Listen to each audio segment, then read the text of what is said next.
Hello everyone. तो कैसे हैं आप सब? होप सो बहुत अच्छे होंगे। तो गाइस, आज की इस वीडियो के अंदर हम बात करने वाले हैं रोमांटिक एज के बारे में।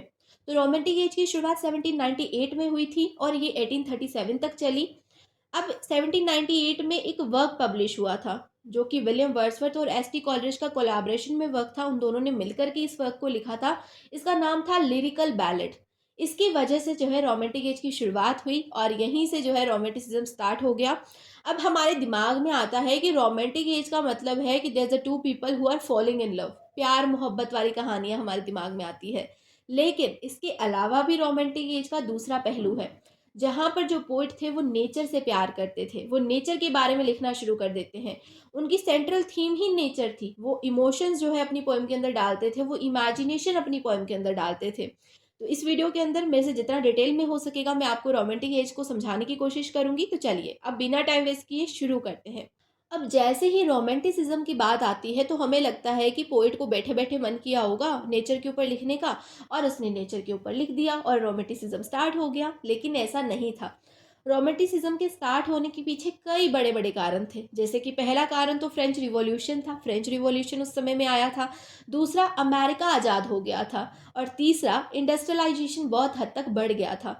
जो लोग थे वो पेड़ों को काट रहे थे, नेचर को नुकसान पहुंचा रहे थे इंडस्ट्रीज बनाने के लिए। वो नए नए प्लांट लगा रहे थे, नई नई कंपनी खड़ी कर रहे थे। और दूसरी तरफ जो है वो नेचर के साथ में खिलवाड़ कर रहे थे। इस टाइम पीरियड में क्या हुआ था, देखो, रोमांटिक एज से पहले जो पहले वाली एज थी वो थी neo classical as, the era of enlightenment. जहाँ पर पोइट जो है रीजंस के ऊपर बात करते थे, लॉजिक के ऊपर बात करते थे।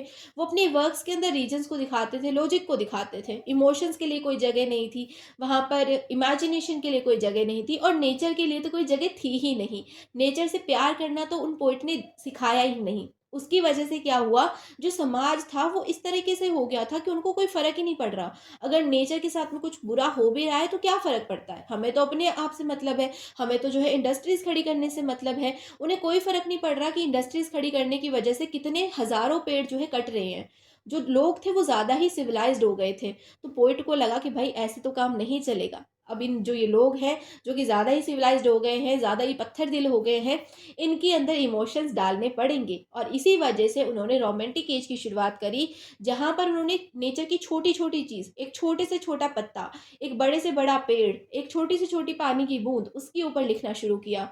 वो कैसा फील करती होगी जब हम उसे नुकसान पहुंचाते हैं, ये जो है पोइट ने बताने की कोशिश करी अपने वर्क्स के अंदर।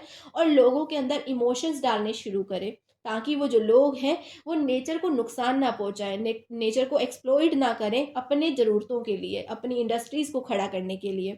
और इसी के साथ में रोमांटिक एज की शुरुआत होती है। तो जैसे कि मैंने आपको पहले भी बोला कि रोमांटिक एज की शुरुआत 1798 में हुई थी।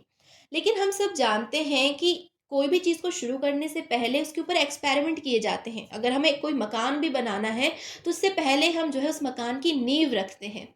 तो उसी तरह जो रोमांटिक एज है, जहाँ पर नेचर के बारे में बात हो रही थी, नेचर के लिए हम अपना प्यार दिखा रहे थे, उस एज के शुरू होने से पहले भी कई ऐसे पोइट रहे जिन्होंने नेचर के ऊपर लिखना शुरू कर दिया था। रोमांटिसिज्म स्टार्ट होने से पहले भी कई ऐसे पोइट थे जिन्होंने अपने वर्क्स के अंदर, अपनी पोएम्स के अंदर इमोशंस डालने शुरू कर दिए थे, इमेजिनेशन डालनी शुरू कर दी थी।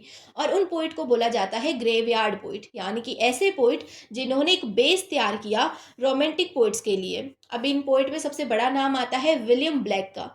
इनको जिंदा रहते हुए तो कोई फेम नहीं मिली, जब तक ये जिंदा रहे तब तक इन्हें कोई भी फेम नहीं मिली, इनके वर्क्स को जो है फेमस नहीं किया गया। लेकिन जैसे ही इनकी डेथ हो गई, उनके बाद में जो है लोगों ने इनके वर्क्स को पढ़ना शुरू किया, तो लोगों को समझ में आया कि ये जो पोइट थे इन्होंने तो एक नींव तैयार पहले ही कर दी थी रोमांटिक एज के पोइट के लिए।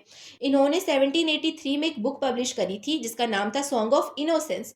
उस बुक के अंदर इन्होंने पहले ही नेचर के ऊपर बात करना शुरू कर दिया था। इन्होंने इमेजिनेशन के ऊपर बात करी थी, इन्होंने इमोशन के ऊपर बात करी थी। और यहीं से जो है शुरुआत हो गई थी रोमांटिसिज्म की। यानी कि ये जो पोइट थे, ये जो ग्रेवयार्ड पोइट थे, इनको first generation of romantic poet भी बोला जाता है। इनमें नाम आता है रॉबर्ट बर्न्स का, विलियम ब्लैक का, विलियम वर्ड्सवर्थ का, एस टी कॉलरिज का, वॉल्टर स्काउट का और रॉबर्ट साउदी का। अब जो ये विलियम वर्ड्सवर्थ है और जो एस टी कॉलरिज है, इनकी मुलाकात हुई थी 1795 में। ये दोनों जो है 1795 में मिले थे। और इनके मिलने के 3 साल बाद यानी कि 1798 में इन्होंने एक वर्क पब्लिश करवाया जिसका नाम था लिरिकल बैलेड। अब ये जो वर्क था ये 24 पोएम्स का कलेक्शन था। इस वर्क के अंदर 24 पोएम्स थी, जिनमें ज़्यादातर पोएम्स जो है विलियम वर्ड्सवर्थ की थी और बाकी की जो पोएम थी वो एस टी कॉलरिज की। 19 पोएम जो है विलियम वर्ड्सवर्थ ने लिखी थी इस वर्क के अंदर, और बाकी की जो पोएम थी वो एस टी कॉलरिज ने लिखी थी। तो विलियम वर्ड्सवर्थ और एस टी कॉलरिज भी जो है ऐसे पोएट थे जिन्होंने एक बेस तैयार किया second generation of romantic poet के लिए। तो ये कुछ first generation of romantic poet थे जिन्हें ग्रेवयार्ड पोइट भी कहा जाता है। अब बात करते हैं second generation of romantic poets की। तो इनमें सबसे पहले नाम आता है जैने ऑस्टन का। तो जैने ऑस्टन एक बहुत अच्छी नॉवलिस्ट थी। शेक्सपियर के बाद में अगर लोग किसी की नॉवल को पढ़ना पसंद करते थे तो वो थी जैने ऑस्टन। अब ऐसा नहीं है कि ये अपनी नॉवेल्स के अंदर बहुत सुपर नेचुरल चीज़ों के बारे में लिखती थी। ये जो है नॉर्मल लाइफ को दिखाती थी। अपनी नॉवेल्स के अंदर जो सोशल इश्यूज होते थे उनके बारे में ये बात करती थी। जो भी नॉर्मल चीज़ें चल रही होती थी दुनिया के अंदर, देश के अंदर, वो सारी चीज़ों के ऊपर ये बात किया करती थी स्टोरीज़ के ज़रिए। और इसी वजह से जो लोग थे, जो आम लोग थे, वो इनकी नॉवेल्स को पढ़ना बहुत पसंद करते थे। अब इनके बाद में नाम आता है लॉर्ड बायरन का, पीबी शैले का, जॉन कीट्स का। अब ये जो तीनों ही पोएट हैं, ये बहुत कमाल के पोएट थे, बहुत कमाल का जो है ये लिखा करते थे। इन तीनों पोएट में कुछ सिमिलैरिटीज़ भी थी, जैसे कि ये बहुत कम उम्र में जो है इनकी डेथ हो गई थी। दूसरी सिमिलैरिटी ये थी कि जो 19th सेंचुरी के पहले 20 साल थे, उनमें जो है इन पोएट ने लिखा था और उसके बाद में तो उनकी डेथ ही हो गई। अब मैरी शेले जो कि पीबी शेले की वाइफ थी, ये भी जो है नेचर के बारे में लिखा करती थी, इमोशंस को अपनी पोएम के अंदर डाला करती थी और लोग इनको भी पढ़ना बहुत पसंद करते थे। तो ये कुछ पोएट रहे जिन्होंने बहुत ज़्यादा कंट्रीब्यूशन किया रोमांटिक एज को मूव करने के लिए। तो यहीं पर ये जो एज है ये कंप्लीट होती है। होप सो आपको मेरा एक्सप्लेनेशन समझ में आया होगा, ये वीडियो अच्छी लगी होगी, यूज़फुल लगी होगी। अगर आपको किसी और टॉपिक पे वीडियो चाहिए तो वो भी आप मुझे कमेंट सेक्शन में बता सकते हैं। तो बस अभी के लिए इतना ही, मिलते हैं नेक्स्ट वीडियो में। तब तक के लिए bye bye, take care, keep watching, keep learning, love you all.